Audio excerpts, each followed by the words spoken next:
नहमदुहु व नुसल्ली व नुसल्लिमु अला रसूलिहिल करीम। सवाल, अल्लाह ताला जूं सिफ़ात कमालिया छा आहिनि? जवाब, वहदत, क़िदम या वजूब वजूद, हयात, कुदरत, इल्म, इरादा, समा, बसर, कलाम, खल्क़, तकवीन वग़ैरह। सवाल, सिफ़त वहदत जी छा माना आहे? जवाब, वहदत जी माना आहे त हिकु हुअणु, या अल्लाह ताला जी सिफ़त आहे त हू पंहिंजी ज़ात में बि हिकु आहे ऐं सिफ़ात में बि यकता आहे। तौहीद जी माना आहे अल्लाह ताला खे हिकु सम्झणु या उन जे हिकु हुअण जो यकीन ऐं इक़रार करणु। सवाल, सिफ़त क़िदम ऐं वजूब वजूद जी छा माना आहे? जवाब, क़िदम जी माना आहे क़दीम हुअणु, यानी हमेशा खां हुअणु ऐं हमेशा रहणु, ऐं वजूब वजूद जी माना आहे वाजिबुल वजूद हुअणु। इन जी तशरीह दर्स जे इब्तिदा में थी चुकी आहे। सवाल, अज़ली ऐं अबदी जी छा माना आहे? जवाब, जंहिं शइ जी का इब्तिदा न हुजे यानी हमेशा खां हुजे उनखे अज़ली चइजे थो, ऐं जंहिं शइ जी इंतिहा न हुजे यानी हमेशा खां हमेशा रहे उनखे अबदी चइजे थो। अल्लाह पाक अज़ली बि आहे ऐं अबदी बि आहे, यानी इहा ई माना आहे क़दीम हुअण जी। सवाल, हयात जी छा माना आहे?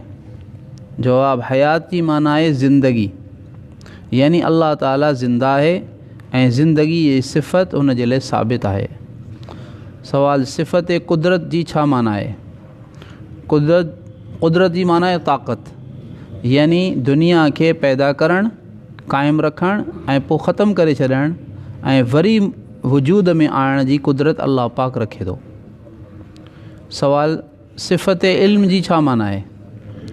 जवाब, इल्म जी माना आहे ॼाणणु, यानी अल्लाह ताला तमामु शयुनि खे ॼाणण वारो आहे।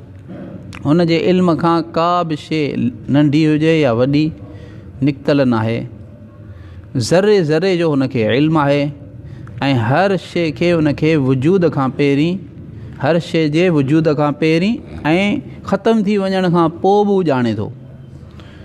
ऊंदाही राति में कारी माकोड़ी जे हलण सां पेरनि जी जेका हरकत जो आवाज़ु पैदा थिए पियो उनखे बि सुठे तरीक़े सां ॼाणे थो ऐं ॾिसे थो।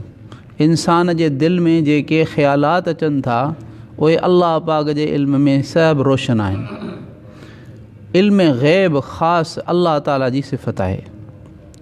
सवाल, इरादे जी छा माना आहे? जवाब, इरादे जी माना आहे इख़्तियार सां कमु करणु, यानी अल्लाह ताला जंहिं शइ खे चाहे थो पंहिंजे इख़्तियार सां पैदा करे थो ऐं जंहिं शइ खे चाहे थो पंहिंजे इख़्तियार सां ख़तमु करे थो। दुनिया जूं तमामु शयूं हुन जे इख़्तियार ऐं इरादे में थींदियूं आहिनि। दुनिया जी का बि शइ हुन जे इरादे ऐं इख़्तियार खां ॿाहिरि न आहे। हू कंहिं शइ ते बि मजबूर न आहे। सवाल, सिफ़त समा ऐं बसर जी छा माना आहे? समा माना ॿुधणु, बसर माना ॾिसणु, यानी अल्लाह ताला हर ॻाल्हि खे ॿुधे थो ऐं हर शइ खे ॾिसे थो। पर अल्लाह ताला मख़लूक वांगुरु अल्लाह रब्बुल आलमीन जा कन या मख़लूक वांगुरु अल्लाह ताला जूं अखियूं न आहिनि। न अल्लाह ताला जे कननि ऐं अल्लाह जे अखियुनि जी का शक्ल ऐं सूरत आहे, यानी अल्लाह ताला जे अखियुनि ऐं कननि जी का बि शक्ल ऐं सूरत न आहे। हल्के खां हल्के आवाज़ खे ॿुधे थो ऐं नंढी खां नंढी शइ खे ॾिसे थो। हुन जे ॿुधण ऐं ॾिसण में वेझो ऐं परे ऐं ऊंदाहि ऐं रोशनी जो को बि फ़र्क़ु न आहे। सवाल, सिफ़त कलाम छा खे चइजे थो? जवाब, कलाम जी माना आहे ॻाल्हाइणु। अल्लाह ताला जी इहा बि सिफ़त आहे, अल्लाह ताला जे लाइ इहा बि सिफ़त साबित आहे, पर अल्लाह रब्बुल आलमीन मख़लूक जहिड़ी ज़बान नथो रखे। सवाल, जेकॾहिं अल्लाह ताला जी ज़बान न आहे त पोइ अल्लाह रब्बुल आलमीन कीअं थो ॻाल्हाए, कीअं थो कलाम फ़रमाए?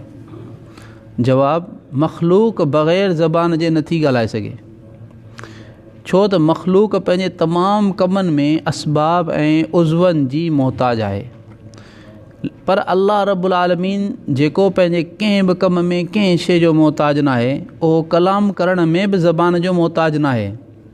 जेकॾहिं उहो बि ॻाल्हाइण में ज़बान जो मोहताज हुजे त पोइ ख़ुदा ऐं वाजिबुल वजूद नथो थी सघे। सिफ़त ख़ल्क़ ऐं तकवीन जी छा माना आहे? जवाब, ख़ल्क़ जी माना आहे पैदा करणु ऐं तकवीन जी माना आहे वजूद में आणणु। अल्लाह ताला जे लाइ इहा सिफ़त बि साबित आहे। हू तमामु दुनिया जो ख़ालिक़ बि आहे ऐं मुकव्विन बि आहे, यानी वजूद में ॾियण वारो बि आहे। सवाल, इन्हनि सिफ़ात खां अलावा अल्लाह पाक जूं ॿियूं बि सिफ़तूं आहिनि या न? जवाब, हा, अल्लाह रब्बुल आलमीन जूं ॿियूं बि सिफ़तूं आहिनि, जीअं मारणु, ज़िंदा करणु, रिज़्क़ ॾियणु, इज़त ॾियणु वग़ैरह। ऐं अल्लाह ताला जूं तमामु सिफ़तूं अज़ली ऐं क़दीम आहिनि, उन में घटिताई ऐं तब्दीली नथी थी सघे। इहे अल्लाह रब्बुल आलमीन जूं सिफ़ात आहिनि। अल्लाह रब्बुल आलमीन पाण सभिनी खे पंहिंजी सही मारिफत नसीब फ़रमाए ऐं सही ऐं पुख़्ता ईमान नसीब फ़रमाए। आमीन। या अरहमर राहिमीन, या अरहमर राहिमीन, या अरहमर राहिमीन, या ज़ल जलाल वल इकराम, या ज़ल जलाल वल इकराम, या अल्लाहुम्मा सल्लि अला सय्यिदिना मुहम्मद व अला आलि मुहम्मद कमा सल्लैता अला इब्राहीम व अला आलि, अल्लाहुम्मा बारिक अला मुहम्मद व अला आलि कमा बारकता अला इब्राहीम। रब्बना आतिना फिद दुनिया हसनतन व फिल आखिरति हसनतन व क़िना अज़ाबन नार। रब्बना तक़ब्बल मिन्ना इन्नका अंतस समीउल अलीम व तुब अलैना इन्नका अंतत तव्वाबुर रहीम। व सल्लल्लाहु तआला अला हबीबिही मुहम्मद व अला आलिहि व अस्हाबिहि व बारिक वसल्लम। आमीन।